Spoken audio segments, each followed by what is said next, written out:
El 2 de març va tenir lloc a Can Massallera un acte públic durant el qual es va fer el balanç anual de la tasca de govern. L'alcalde, Jaume Bosch, va comparèixer en companyia dels caps de llista de les forces polítiques que governen Sant Boi. Jo crec que aquí hem buscat què és el que té Sant Boi que no té cap altra ciutat. I crec que aquests tres eixos configuren perfectament aquesta identitat col·lectiva, aquesta identitat que fa Sant Boi únic. I la salut mental, l'entorn natural, el patrimoni cultural, això no ho té ningú més. La salut mental és un valor, és un bé en si mateix, i el fet de tenir aquests dos centres de salut mental tan importants com són el Benito Menni, com són el Sant Joan de Déu, també en tema de juvenil la Fundació Orienta.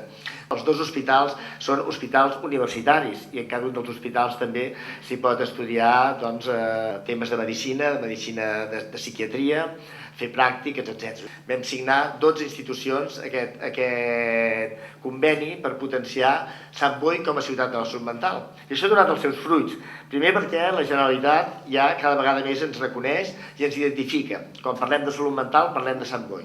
I aquí a Sant Boi gairebé quan estigui configurat tot aquest entorn del nou hospital, etc., hi treballaran gairebé 4.000 treballadors, 4.000 persones en el sector salut.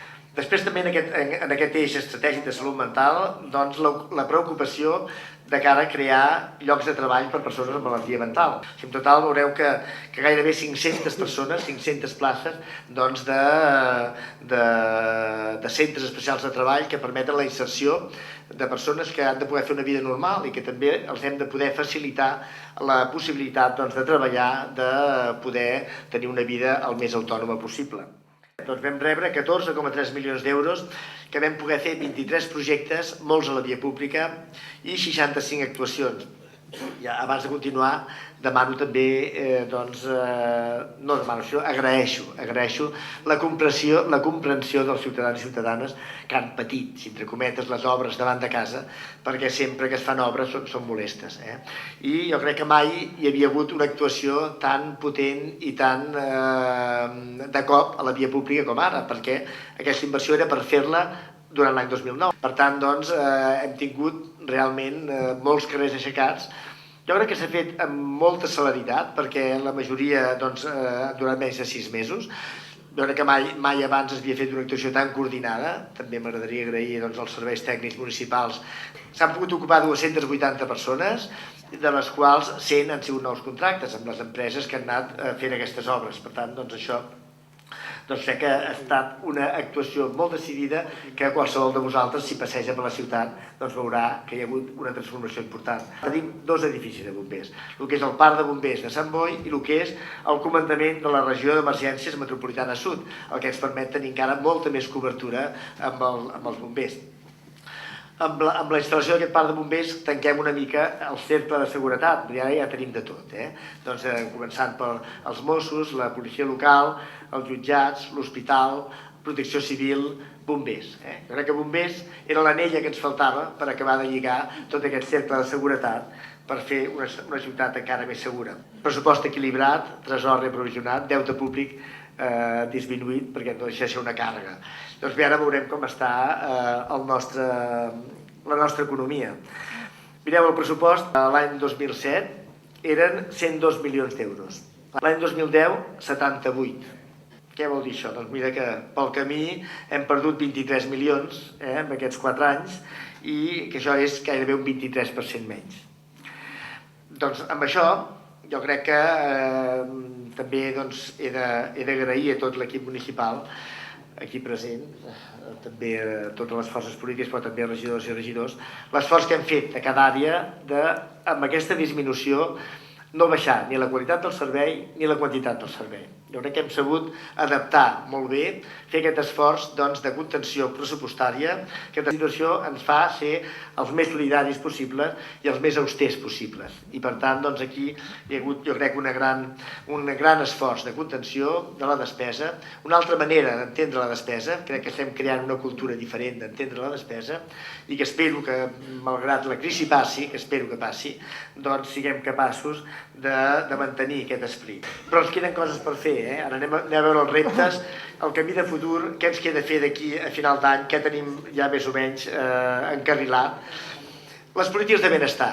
Ja ho he dit abans, això és la base de la nostra actuació, les persones, per tant, el pacte d'inclusió, mantenir la cohesió, la convivència, sobretot, crec que això és el valor més gran que tenim, que no ens hem de deixar perdre, i aquí hem de treballar tots, la llei de la dependència, tenim dues actuacions d'aquest any en matèria d'educació, que amb en Lluís estem treballant molt bé, com és el trasllat de l'escola d'adults a l'Olivera i el nou mapa escolar que estem treballant amb la Generalitat, també el nou pla local de seguretat.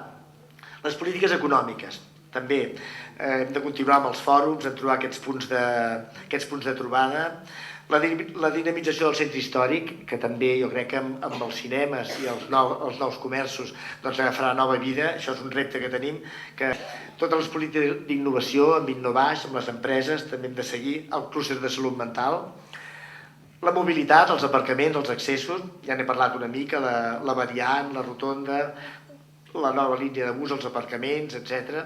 Les polítiques de sostenibilitat que parlava abans, el pla d'acció per l'energia sostenible, aquell 20%, l'anell verd, que també és tot un camí verd que està previst que uneixi el riu amb la zona forestal, la zona agrícola, i que permeti fer un gran passeig de 16 quilòmetres de llargada, també en bicicleta, a peu, ben senyalitzat.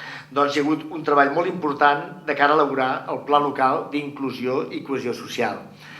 Un pla local que permet que totes les entitats, institucions, fundacions que treballen en xarxa, que treballen per la ciutat, trobin aquest punt de trobada, elaborin un pla de cara a caminar en pas ferm per la inclusió, per la cohesió, perquè és el valor més preuat que tenim. I les persones en xarxa, que és el que diem ara, les persones en xarxa, entitats, clubs esportius, també tenen aquest acompanyament institucional. Mireu, el 2009 es van signar gairebé 160 convenis, amb 160 entitats d'esport, cultura, educació, joventut, infància, salut, discapacitats, dona, nova ciutadania, gairebé 160. I un total de 1.800.000 euros que es van donar a aquestes entitats perquè fessin les seves activitats i perquè col·laboressin tots plegats a donar vida a la ciutat.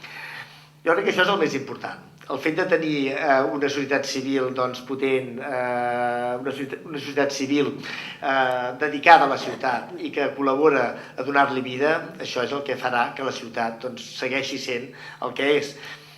Jo crec que aquest és el procés que amb les entitats hem de fer. Hem de pensar plegats, hem de parlar, no deixar de parlar mai, el diàleg és fonamental, hem de criticar, perquè s'ha de criticar en positiu, tot allò que no està ben fet, tot allò que podem millorar, però finalment crear, no quedar-nos amb la crítica, perquè crear vol dir que estem fent coses noves, vol dir que som capaços de transformar alguna cosa i que, per tant, aquest ha de ser el nostre objectiu, arribar a ser creadors, transformadors de la societat. Ho hem fet plegats, tot això ho hem fet plegats, no hi ha res que diguem, no, això ho hem fet nosaltres, no només nosaltres, ho hem fet plegats, perquè la ciutat la construïm cada dia i la construïm tots, cadascú des del seu lloc, que és la idea de governança. I com a idees força finals, jo m'agradaria ressaltar, tenim un projecte de ciutat, l'heu vist, un projecte diferenciat. Aquí veieu Sant Boi al món, Sant Boi té un punt, és aquell punt vermell d'allà, és Sant Boi, és el món, és únic, és diferenciat, i aquest projecte es va consolidant, i jo estic content i satisfet perquè és així. Posem per davant el valor del benestar comunitari, la cohesió social, l'esforç per la inclusió, les persones, primer les persones. Això crec que, si algun dia no fos així, crec que ens hauríem venut l'enteniment. Qui fa la ciutat són les persones i són els principals beneficiaris i els principals protagonistes de tot aquest projecte.